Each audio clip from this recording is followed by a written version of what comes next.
नमस्कार दोस्तों, मैं अशोक कुमार एक बार फिर से आपके अपने YouTube channel success with MBS में स्वागत करता हूं। तो दोस्तों, हम अभी पढ़ेंगे 12th की फिजिक्स के बारे में, जिसके अंदर हमने क्या है कूलाम के नियम के बारे में बहुत सी बातें जानी हैं।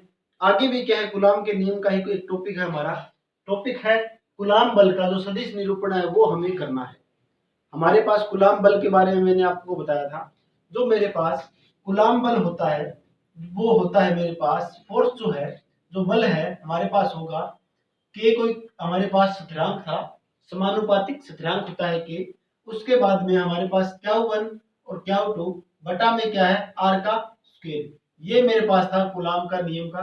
लास्ट के अंदर जो हमारे पास फाइनल फॉर्मूला बनता है ये होता है कूलाम के नियम का फॉर्मूला। अभी आगे बात करेंगे, हमें क्या है कूलाम का बल का सदिश निरूपण करना है। वो सदिश राशि किस तरह से है उसका हमें निरूपण करना है।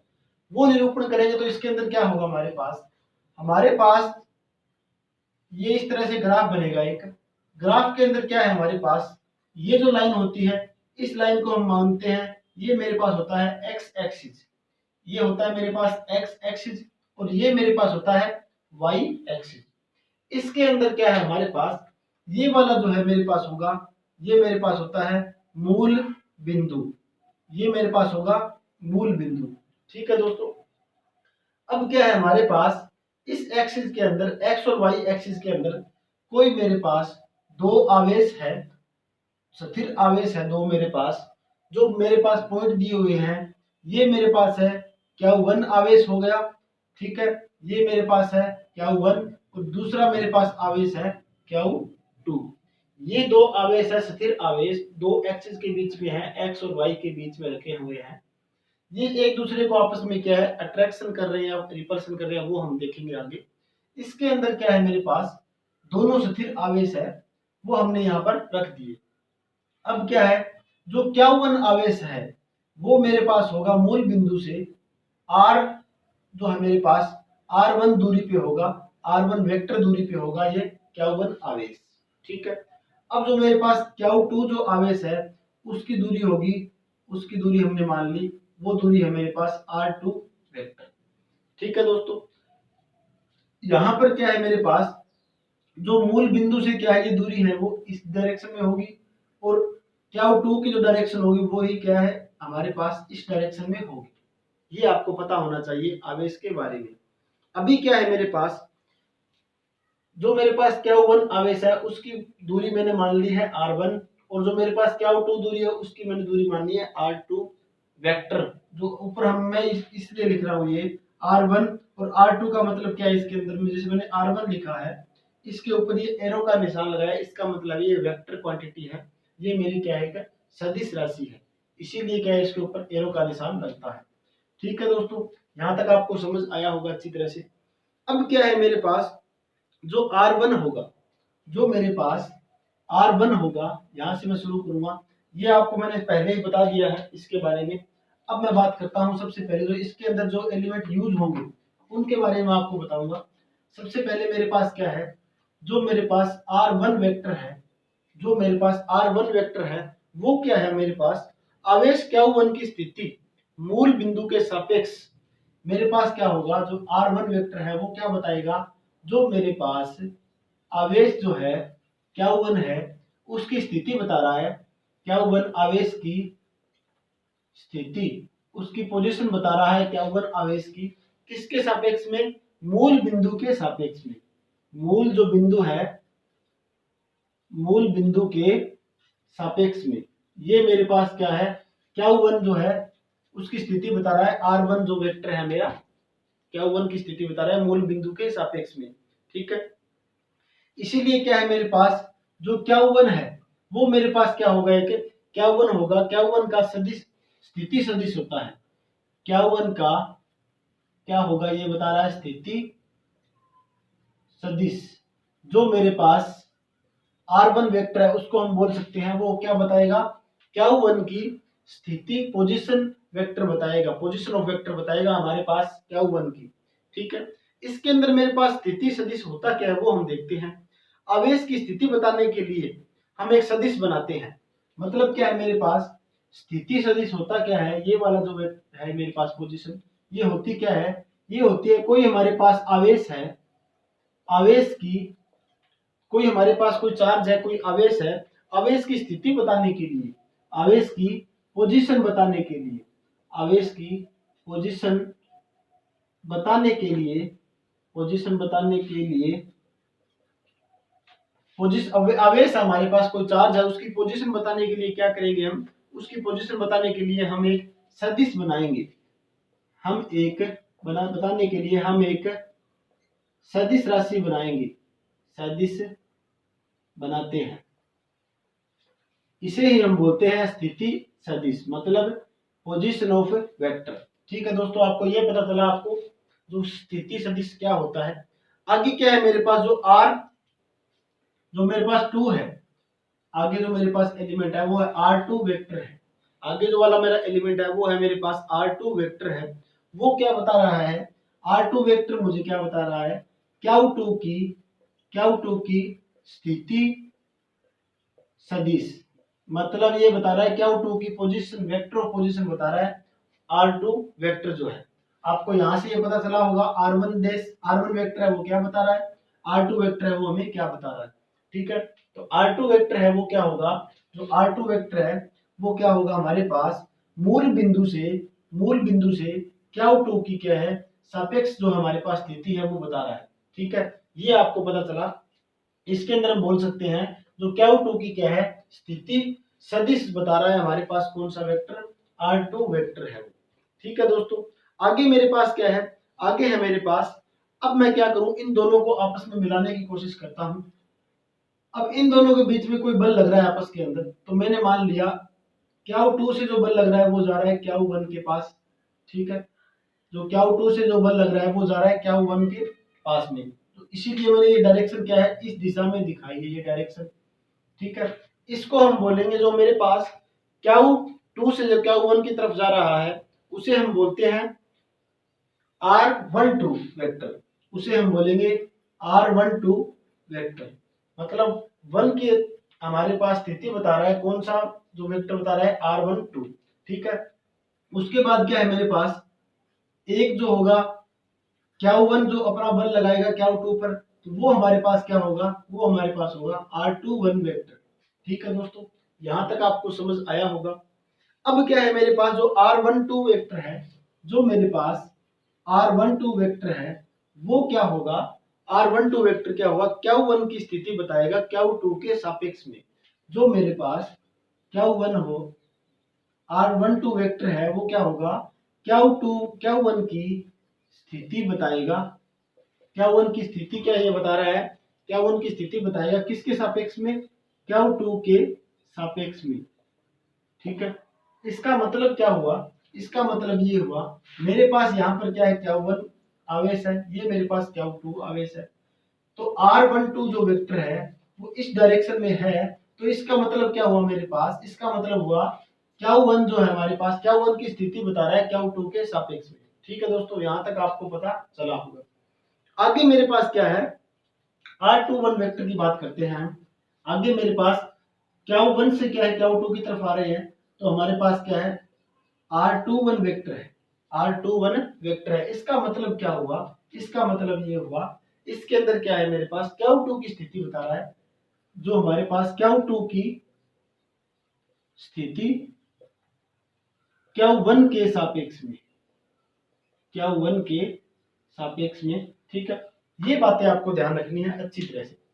एक बार फिर से क्या है रिपीट करवाता हूँ आपको मैं। सबसे पहले क्या है मेरे पास दो आवेश है Q1 और Q2, वो किसी क्या है स्थिर आवेश है, वो अलग अलग बिंदु पे रखे हुए हैं। हमारे पास मूल बिंदु से क्या है एक Q1 की दूरी है, वो हमारे पास क्या है R1 वेक्टर है। दूसरा मेरे पास क्या है Q2 से ये दूरी है, उसको क्या माना गया है R2 वेक्टर माना गया है। इसके अंदर क्या है मेरे पास जो R1 वेक्टर है वो क्या बता रहा है Q1 की स्थिति सदिश बता रहा है R1 वेक्टर। जो R2 वेक्टर है वो Q2 की स्थिति सदिश बता रहा है, ये सिंपल सी बात है। ठीक है, आगे मेरे पास क्या है Q2 से क्या है एक बल इस डायरेक्शन में जा रहा है, हमारे पास बल जो है हमारे पास फोर्स लग रहा है, वो क्या होगा R12 जो है हमारे पास R12 वेक्टर है वो क्या बता रहा है Q1 की स्थिति बता रहा है किसके सापेक्ष में, Q2 के सापेक्ष में। ये बातें ध्यान रखनी है। जहां से निकलेगी रेखा, जहां से डायरेक्शन दिखाई दे रही है हमें, वो सापेक्ष में मानेंगे हम। अब क्या है, हमारे पास डायरेक्शन इस साइड से निकल रही है और यहाँ पर आके खत्म हो रही है, तो क्या होगा, Q2 की स्थिति बता रहा है किसके सापेक्ष में, Q1 के सापेक्ष में। यहां तक आपको समझ में आ गया होगा। अब क्या है मेरे पास, अब एक दिया हुआ है मेरे पास R1, ये मेरे पास क्या है, एक्स एक्सिस है। आगे मेरे पास दिया हुआ है R12, ये मेरे पास क्या होता है, कैप, इसे बोलते हैं CAP कैप। ठीक है, R12 कैप दिया हुआ है। इसका मतलब क्या हुआ मेरे पास, इसका मतलब होता है, इसे बोलते हैं हम एकांक सदिश। एकांक सदिश, एकांक सदिश के बारे में आपने पढ़ा होगा 12th क्लास के अंदर। इसके अंदर क्या होता है, यह सिर्फ दिशा बताता है। इसका मतलब क्या है एकांक सदिश का, एकांक सदिश का मतलब होता है यह सिर्फ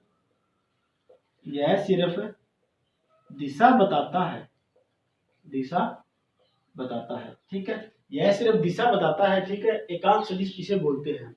इसके अंदर क्या है मेरे पास, R12 का एकांक सदिश है, जो ये जो हमारे पास R12 मैंने लिखा है इसके अंदर, इसका मतलब क्या हुआ, यह R12 जो वेक्टर है उसका क्या है, R12 वेक्टर का एकांक सदिश माना है। ठीक है, ये मेरे पास क्या है, R12 वेक्टर का क्या होगा, एकांक सदिश होगा।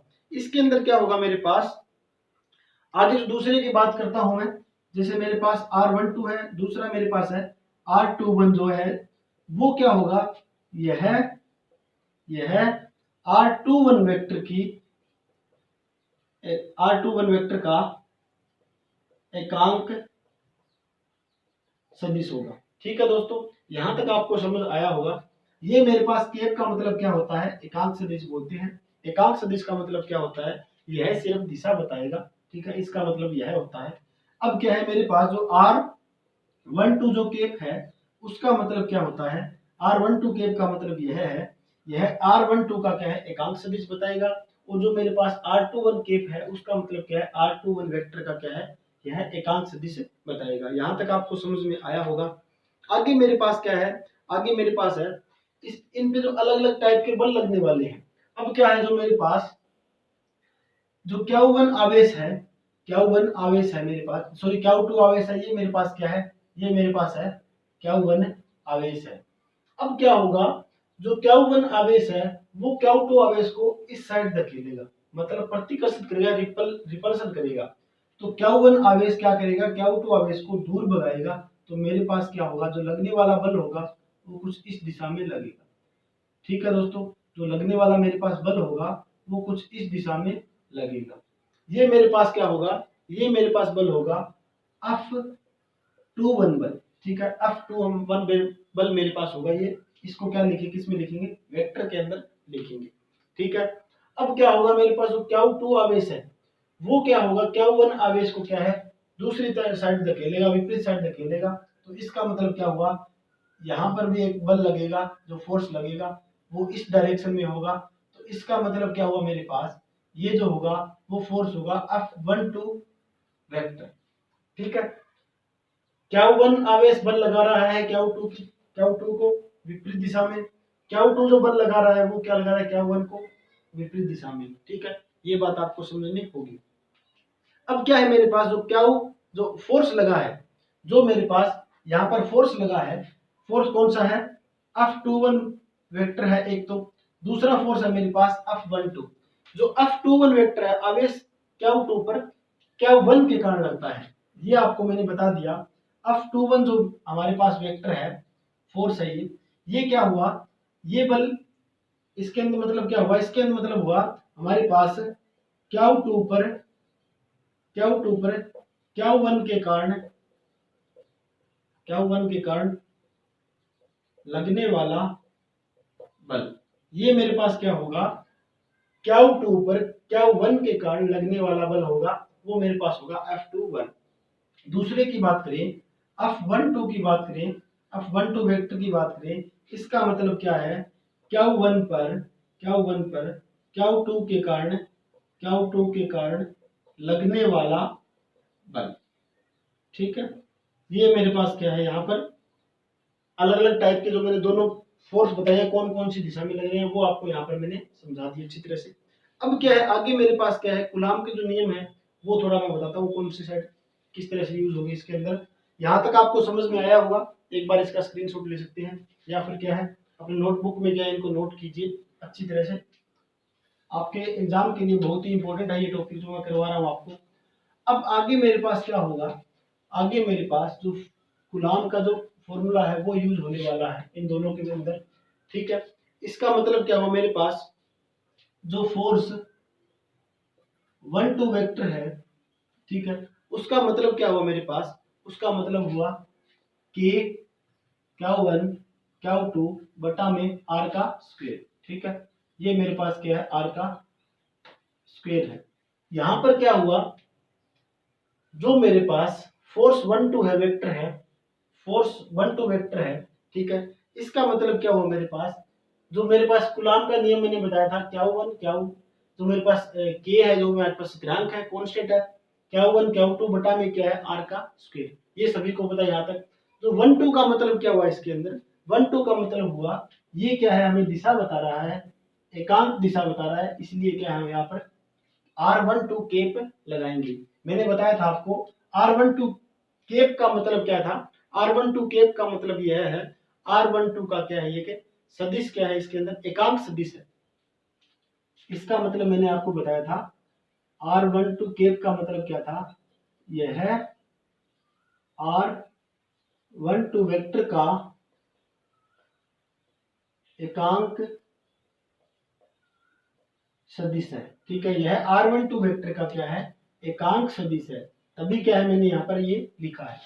इसका मतलब क्या हुआ, अब जो इसके अंदर क्या है, जो स्टार्टिंग वाला ये पोर्शन है, ये वाला सिर्फ हमें क्या बता रहा है, ये वाला हमें बता रहा है मैग्नीट्यूड, ये वाला हमें सिर्फ बता रहा है मैग्नीट्यूड। इसका मतलब क्या है, मैग्नीट्यूड का मतलब होता है ये सिर्फ हमें बता रहा है परिमाण, ठीक है। और जो मेरे पास ये वाला है ये क्या बता रहा है, दिशा बता रहा है साथ में, ठीक है। तो मेरे पास क्या है, परिमाण और दिशा दोनों क्या है इकट्ठे साथ में है इसके अंदर। तो यहाँ तक आपको समझ में आया होगा। अब क्या है मेरे पास, दूसरा जो है मेरे पास R21 वेक्टर, इसका मतलब क्या है कि Q1 Q2 बटा में क्या है आर का स्क्वायर, और मेरे पास जो एकांक सदिश है वो क्या होगा इसके अंदर, R21 है तो R21 कैप, ठीक है। इसका मतलब क्या है, ये वाला हमें बता रहा है परिमाण, ठीक है, और ये वाला हमें बता रहा है क्या, दिशा। यहां तक आपको समझ में आया होगा। अब क्या है मेरे पास, यहां पर ये दोनों देखने के बाद क्या है, हम यह कह सकते हैं कि यह हमारा क्या है, कूलाम का सदिश निरूपण हमने अलग अलग करके बता दिया हमने कि ये हमारे पास क्या है मैग्नीट्यूड है, ये हमारे पास क्या है दिशा है। तो हमारे पास सदिश का मतलब क्या होता है, सदिश का मतलब वेक्टर का मतलब यही होता है कि उसके अंदर मैग्नीट्यूड और दिशा दोनों होंगे। तो हमारे पास क्या है, ये फॉर्मूला जो बना है लास्ट के अंदर, उसके अंदर परिमाण भी हमें मिल गया और हमारे पास क्या है दिशा भी हमें मिल गई। तो यहाँ पर क्या है, कूलाम के बल का क्या है सदिश निरूपण यहाँ तक हमने कर दिया। अब क्या होगा, अब अगर मैं कुछ इस तरह से लिखना चाहूँ, कुछ इस तरह से लिखना चाहूँ, R1 जो 2 है, R12 वेक्टर जो है, सॉरी R12 केप है, वो बराबर होगा मेरे पास माइनस R21 केप की, ठीक है। तो मतलब क्या हुआ इन दोनों का, इन दोनों का मतलब हुआ R1 वेक्टर जो है हमारे पास, सॉरी R12 केप जो है वो बराबर होगा, मतलब या फिर अपोजिट दिशा में होगा, विपरीत में होगा R21 केप के, ठीक है। इसका मतलब क्या हुआ, समीकरण जो हमारे पास एक में रखने पर, अब इस बात को हम रखेंगे समीकरण एक के अंदर। समीकरण एक कौन सी है मेरे पास, मैंने मान ली समीकरण एक मेरे पास ये है और समीकरण दो मेरे पास ये है, ठीक है। इसका मतलब क्या होगा, मैं अगर समीकरण एक में रखूंगा इसको मैं, तो मेरे पास क्या होगा R12 वेक्टर बराबर में के Q1 Q2 बटा में क्या होगा R का स्क्वायर। ये तो सभी को पता है यहाँ तक, तो यहाँ तक हमें पता है। आगे मेरे पास क्या है, इस चीज को मैं इस चीज की जगह क्या मैं ये वाला रख दूं, मतलब मेरे पास क्या है माइनस R21 कैप, ठीक है, R21 कैप मैंने ये वाला यहाँ पर रख दिया।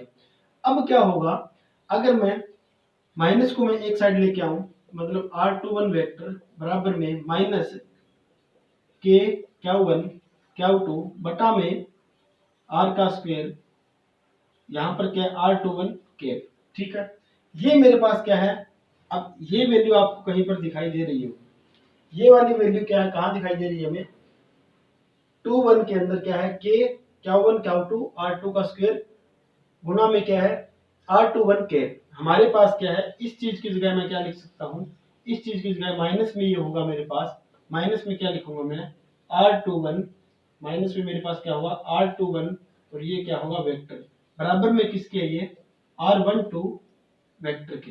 तो यहाँ पर हमारे पास क्या बातें हो रही है, यहाँ पर हमने देखा था तो दोनों बल लग रहे हैं, वो क्या है एक दूसरे के विपरीत दिशा में लग रहे हैं। तो हमारे पास क्या है, एक प्लस के अंदर है, एक क्या है माइनस के अंदर है। ठीक है, इस चीज से क्या है ये प्रूफ हो रहा है हमारे पास, जो हमारे पास ये दोनों जो आवेश है, स्थिर आवेश है, इनके बीच में लगने वाला बल क्या होगा, एक दूसरे के विपरीत बल होगा। ठीक है, तो यहाँ तक क्या है हमने क्या है गुलाम बल का सदिश निरूपण अच्छी तरह से समझ लिया है। अगर फिर भी किसी प्रकार की दिक्कत हो तो आप मुझे क्या है कमेंट बॉक्स में बता सकते हैं। ठीक है, आपकी जो भी प्रॉब्लम होगी वो सोल्व की जाएगी। उम्मीद करता हूँ आपको ये लेक्चर समझ में आया होगा। ठीक है दोस्तों, यहाँ पर क्या है हमारे पास ये जो टॉपिक है वो काफी इंपॉर्टेंट टॉपिक रहता है एग्जाम के पॉइंट ऑफ व्यू से, तो आपके एग्जाम के अंदर भी इस टाइप के क्वेश्चन पूछे जाते हैं। तो मिलते हैं नेक्स्ट लेक्चर के अंदर। धन्यवाद दोस्तों।